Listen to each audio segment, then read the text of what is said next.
Hi, my name is Brian Norton with the InData project at Easter Seals Crossroads, and today we're going to be talking about Vizzle, which is a special education software for teachers, administrators, parents, and kids with special needs. So let's go ahead and take a look. Hi there, my name is Lauren Stafford and I'm the Regional Vice President of Vizzle and one of the co-founders here.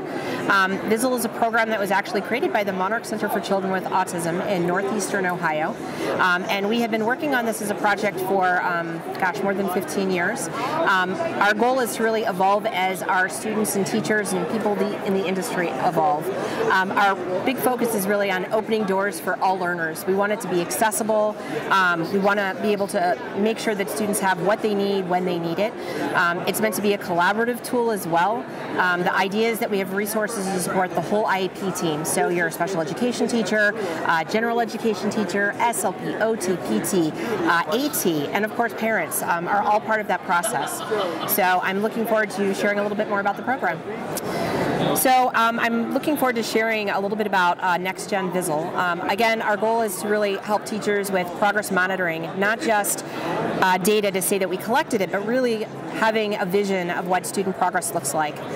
Vizzle has four main components. We have this amazing growing lesson library, more than 15,000 activities, covering all of our core subjects, plus speech and language, life skills, activities of daily living, transition, vocation, etc. Vizzle automatically, or as I like to say, auto-magically collects data towards IEP goals and objectives and standards. Instant personalization, so you're connecting how the student needs that learning, all kinds of accessibility tools to make sure that it works as they need it. And of course, play anytime, anywhere. Vizzle is a cloud-based tool, so you can log in on any platform, Mac, PC, laptop, desktop. We do have an app for the iPad, Chromebooks, etc. We want it to work how you need it, where you need it, and when you need it. Okay. Again, Vizzle is completely interactive. All the lessons are printable as well, but we want to do it interactively to collect those juicy bits of data.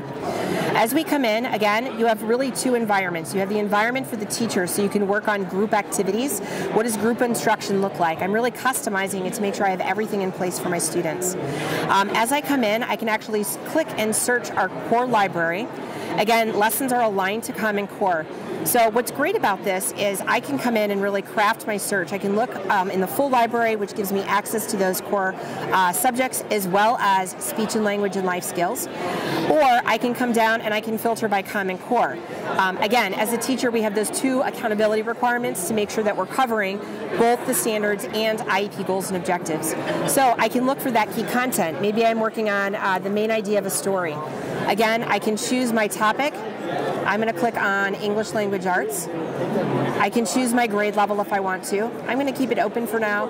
You can also search by level, so if you're looking for differentiated instruction, I can look for lessons for my higher level students, mid or low level students who need a little bit more support. And I just do a quick search. Again, I have a variety of lessons that come back, and you'll see some lessons that have a similar picture. Those are leveled. And again, it's opening up that door so I can find the right lesson for the right student. If you hover over a card, you can preview it.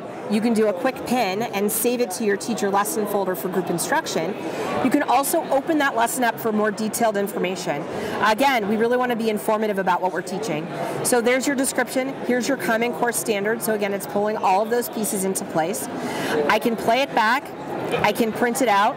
I can also click copy to edit if I want to modify this lesson and make some tweaks or changes. If I click on the preview button, it's going to open up that activity so I can really see what it's all about.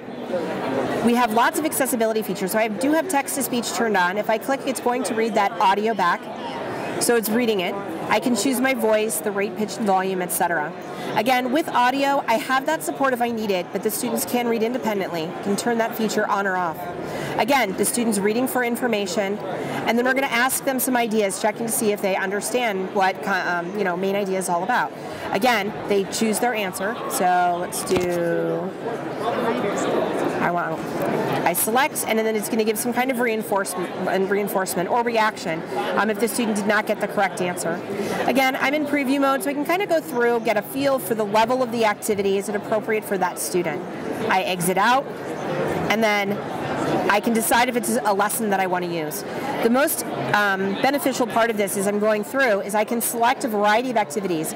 I'm going to really focus on these level 3s. I want to see what the student knows first. I want to see if they can do it before I say that they can, and add some modifications in. And again, I'm making those selections. I'm grabbing a handful of activities. I click Assign and Track. I save it to my student or multiple students. And in this case, I'm going to actually hit Save Custom, and I can track this to an IEP goal. I hit Enter, I hit Save, and I've just assigned a handful of activities for the student to log in and play independently as well. So again, thinking about all of those different environments where I'm bringing that work to life.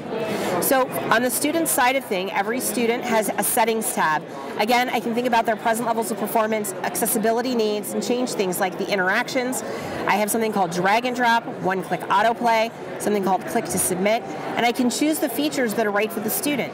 I'm going to choose One-Click for now. It allows the text to be read back automatically and the student to just click on the answer that they want. I also have accessibility options like a screen reader, switch access, text-to-speech. Again, you have full access to completely customize this based on your student's needs. Okay? Again, choose your kiddo. I'm going to go down to Connor's account. When I click on Connor, you can actually see the lessons and activities assigned to goal cards. So he's been working on coin value. Again, as we're coming in, it's actually tracking his progress across the course of this particular goal and objective. I can set the criteria. The default is 3 at 80%, but I can make this anything I want. You can see that data coming back over time. That's what we want. We want the data to be visual. You can also click on a detailed report, choose any date range, and it's going to give me back information that I can use for an IEP progress report. I can use it for a report card. If I need to report on a particular subject area for math, I'm able to go in and really get all the data that I need. He's at 86%. I can export it and have a beautiful report that I can actually share as part of his report card or as part of his IEP. Okay? I can also go in and search by goal and objective. So I'm looking to track and monitor those particular activities that he's working on. The same thing applies. Again, you get the data how you need it in terms of making those informed decisions about progress. And that's what we want. Okay? Again, from the student side of things, again, for Connor, I'm going to go ahead and click on his Settings tab here. All you do is enter the same web address, and Connor's going to enter his username and password. And it completely customizes it based on that student's needs. So Matthew can come in, and he's playing lessons that are assigned to him across all subjects, across all partners. Again, the idea is to make it visual in terms of the student access and playing. We want that to be where the student is at. Again, pulling all of those pieces together. Okay? So that brings us back to the beginning. I want to point out that anyone can register for free trial or a pilot. We really want to make sure that you're seeing how the program works, you're searching, you're saving, and you're assigning lessons that are meaningful to your students. We'd love to partner with you in terms of access and really show you what Vizzle can do in your classroom. So that's your tech tip for this week. My name is Brian Norton with the InData Project at Easter Seals Crossroads in Indiana.